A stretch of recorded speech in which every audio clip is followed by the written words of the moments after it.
You're tuned into We Talk Radio Network.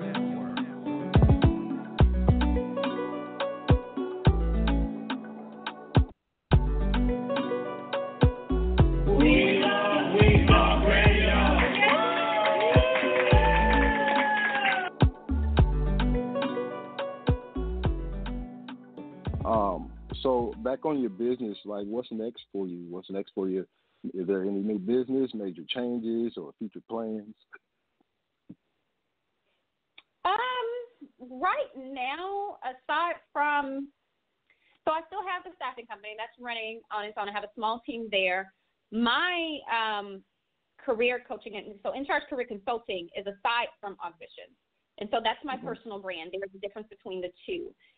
What I have on the horizon is to keep elevating and advancing and scaling my staffing business.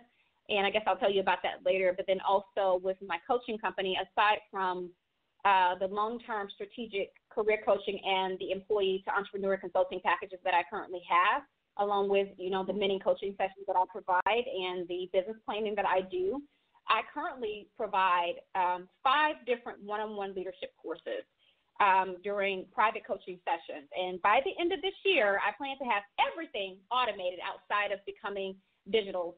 This year was my year to become digital, and lo and behold, we got stuck in the house. So I was like, okay, I'll have to work on that plan.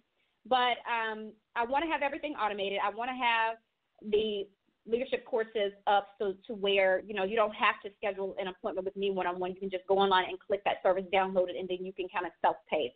But I do not coach on all soft skills. I only coach on the main soft skills that I know or have recognized that will significantly increase your level of influence and authority as well as your financial compensation. And those 5 soft skills that I focus on in my leadership coaching and development program are your ability to manage emotional intelligence, your ability to lead through influence, it's your ability to negotiate not only your salary or your bonus, but the terms of your business contracts, or you negotiate the terms of a sale or the terms of a partnership and so on, especially if you are a small business owner. There's business negotiation and then there's salary negotiation. Those are 2 different things. The next thing would be your ability to effectively solve problems and resolve conflict. And then my favorite, which is your ability to consult well, whether you are a full-time corporate employee, a freelancer, or an emerging entrepreneur or a well-established small business. Your ability to consult well is super important. Right. Okay, all right. So I know, we were talking about, you talked about touched a little bit on the situation at hand right now with the whole COVID and everything. Did that affect your business? How did that affect your business, or did that stop anything, or did that just make y'all go viral, or what are some of the changes that you had to face during this time of pandemic? That's a good question. Well, as far as the current pandemic, which is global, my business has always been online, both in staffing and this coaching business that I have. However, I'll tell you the differences. Auditions and staffing, it is very much so about the relationships. And so throughout the week, I usually would have face-to-face meetings on a regular basis. Outside of doing phone calls, sending emails, setting up Zoom calls, it's about building relationship in the staffing world. They don't really care anything about the social media part of it. There's a lot of money involved, so you're going to be developing a relationship, a long-term trust.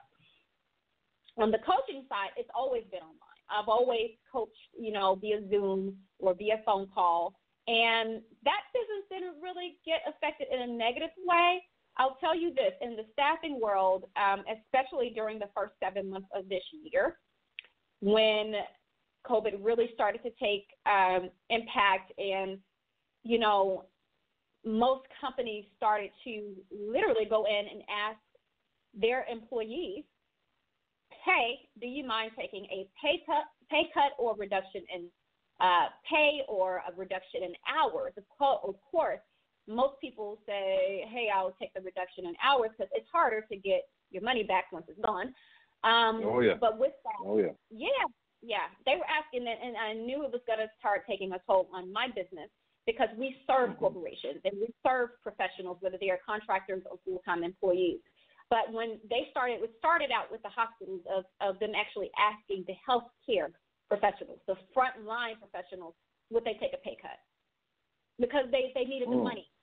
Right. And so when it started at the hospitals, I said this is going to flow throughout every industry, and true enough, it did. And so by that happening, even though most corporations do tend to utilize staffing companies to save money because they don't have to worry about the burden of benefits or anything like that, or having insurance over their companies that cover those employees, they come to us.